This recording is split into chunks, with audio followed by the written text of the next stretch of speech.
All right, this is a case of murder at sea, The Crown versus Dudley and Stephens.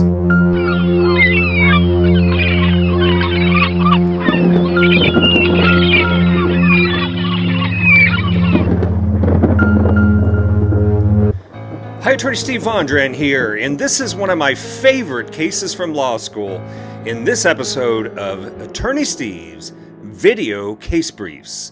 Okay, so what would you do if you were out in the middle of the ocean with 3 other people on a dinghy life raft 13 feet long with nothing but a couple of oars, 2 cans of turnip, and no water for 3 weeks?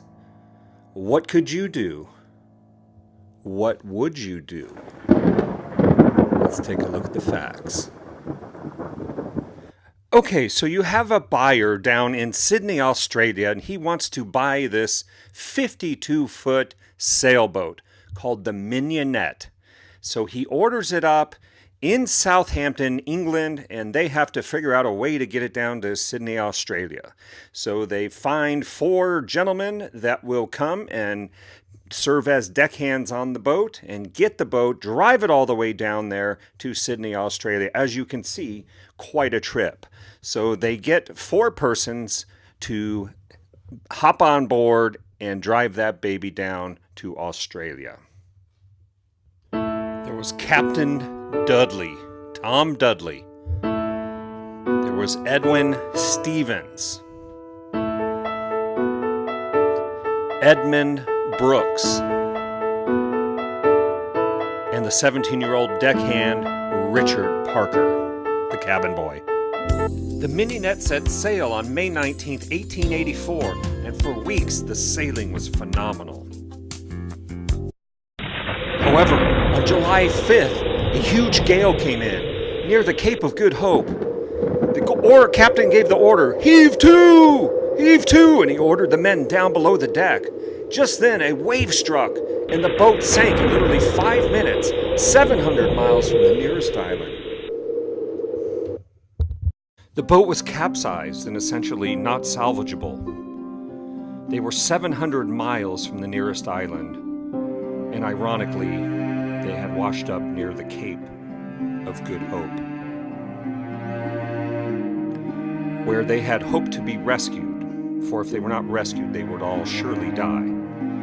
All they were left with was a 13-foot dinghy with 2 oars, no water, some navigational equipment, and they were able to grab 2 cans of turnips, each can containing 5 pieces. This wouldn't go far. As fate would have it, within the first couple of days, they encountered a shark and had to beat it off with their oars. For weeks, they battled the rough seas. They even had to resort to drinking their own urine. They were dying of thirst. They couldn't catch any rainwater, and they couldn't drink the seawater. And they were famished in need of food. Then, on July 9th, they captured a sea turtle, and they had 3 pounds of meat for each man. Rumor has it they also ate the bones too, but they could not drink the blood because it was contaminated with seawater. But this nutrition was coming too little too late for Richard Parker, the 17-year-old cabin boy. He was even resorted to drinking the seawater, and as a result, he started getting really sick. Edwin Stephens also started feeling unwell. As the old saying goes, what a shame to die of thirst in the sea.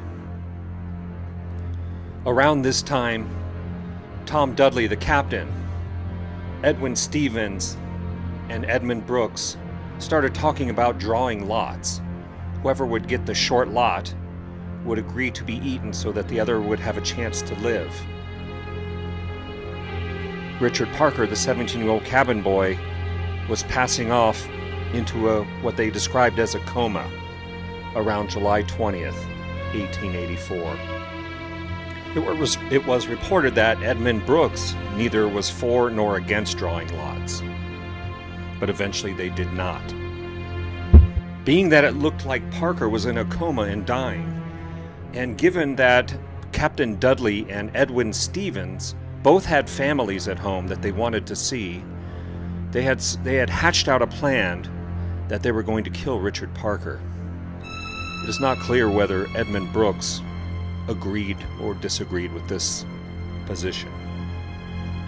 Then, on or around July 25th, 20 days after being shipwrecked, they did the unthinkable. Captain Tom Dudley pulled out his pocket knife. Edwin Stephens held Richard Parker's legs, and Tom Dudley did the deed. For several days, all three men feasted on the body and bones of Richard Parker. He had been killed before his natural death in order to preserve or potentially save the lives of the other. But Richard Parker had no say in it.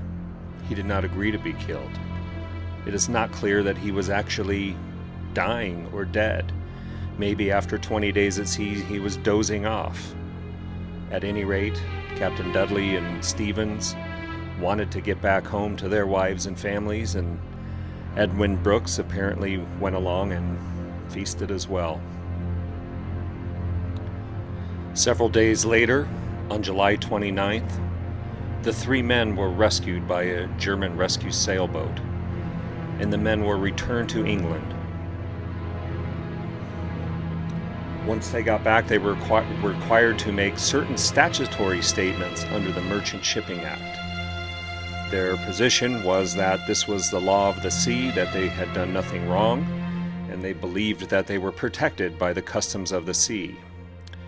At one point, Richard Parker's brother even came and met the men and congratulated them for basically surviving. However, the courts in England were looking at this differently. The two men, Dudley and Stephens, were eventually arrested, while Edmund Brooks became a witness for the Crown. The case garnered widespread attention as the people of England, the public opinion essentially was on the side of the sailors, that most people thought that when you get in that position, you have to do what you can to survive, and that there was no specific law outlawing it, and it seemed to be a justified killing under the principle of necessity. However, the state, or the Crown, didn't see it that way.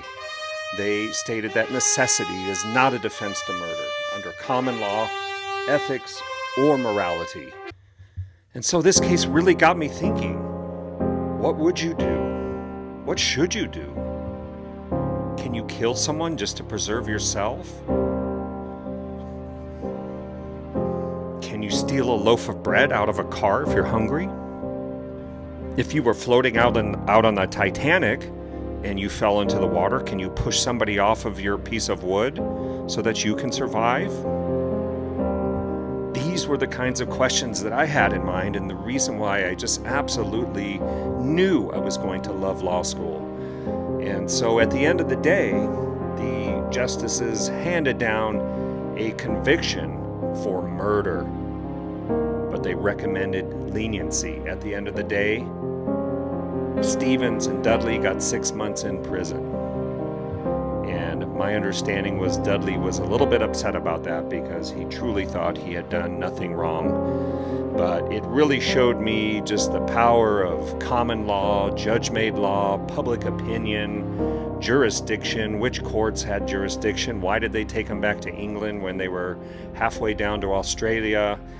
And these are the kinds of things, if you go to law school, that, to me, get the brain working, get the blood flowing, no pun intended, but make you think about law and philosophy and things like that. So I hope you enjoyed this case brief. That's the case as I remember it, and it was a really interesting case. And stay tuned for more Attorney Steve video case briefs. If you like this video, I spent a lot of time on it.